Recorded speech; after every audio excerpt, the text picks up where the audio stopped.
కన్యా రాశి వారికి ఈ రాశిలో శుక్రగ్రహ సంచారం, వ్యయంలో రవి బుధుడు కేతుగ్రహ సంచారం, లాభస్థానంలో గురువు, దశమ స్థానంలో కుజుడు, సప్తమ స్థానంలో శనేశ్వరుడు, ఆరింట రాహువు.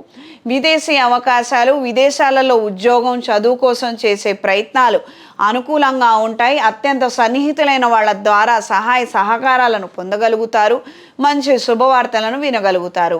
ఆరోగ్య విషయాలలో తగు జాగ్రత్తలు అవసరం. కొన్ని రకాలైనటువంటి ప్రొసీజర్స్, ట్రీట్మెంట్స్ వీలైనంత వెంటనే తీసుకోవడం వలన ఆరోగ్యం కుదుటపడుతుంది. ఈ విషయాన్ని గ్రహించుకోగలరు.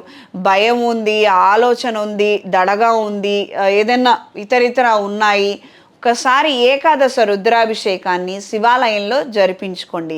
దీని వలన అపవృత్తి దోషాలు తొలగిపోతాయి. మీకు ఏవైతే ఆలోచనలు ఉన్నాయో అందులో నుంచి బయటపడగలుగుతారు, ఊరట చెందుతారు. అప్పుడు తీసుకోవాల్సినటువంటి మంచి నిర్ణయాన్ని చేయగలుగుతారు. కొత్త ఉపాధి అవకాశాల కోసం చేసే ప్రయత్నాలు కలిసి వస్తాయి.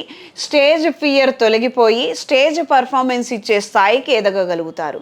ఈ వారం పరిహారం: ప్రతిరోజున లక్ష్మీదేవి స్తోత్రపారాయణ చేయడము, శుక్ర శనివారాలలో లక్ష్మీ తామర ఒత్తులతో దీపారాధన చేయడము, మహాలక్ష్మీదేవి హోమాన్ని జరిపించుకోవడం వలన ఆర్థిక అభివృద్ధిని పొందగలుగుతారు. ఈ రాశిలో జన్మించినటువంటి స్త్రీలకు కొన్ని కొత్త అవకాశాలను పొందగలుగుతారు. కళా సాంస్కృతిక రంగాల్లో ఉన్న వారికి కాలం అనుకూలంగా ఉంటుంది. సోలో పర్ఫార్మెన్స్ ఇవ్వడము, కాస్తంత గుర్తింపు కలిగినటువంటి పర్ఫార్మెన్స్ ఇవ్వడము, సన్మానాలు సత్కారాలను పొందే అవకాశం ఉంటుంది. రాజకీయాల్లో ఉన్న వారికి కాలం అనుకూలంగా ఉంటుంది. కొత్త అవకాశాలను, ఉపాధిని, కొత్త ప్రమోషన్ని, కొత్త స్టేజ్ని, కొత్త స్థాయికి చేరుకునే అవకాశాలు మరింతగా లభిస్తాయి.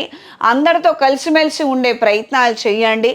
అవతల వాళ్ళ తప్పులించే ప్రయత్నం మాత్రం ఎట్టి పరిస్థితుల్లో ప్రస్తుతం చెయ్యొద్దు. వాళ్ళు ఎలా అన్నా ఉండనివ్వనండి, మీకు ఏం సంబంధం లేదు. ఇలా మీరు ఉండగలిగితే మీకు మంచి జరుగుతుంది.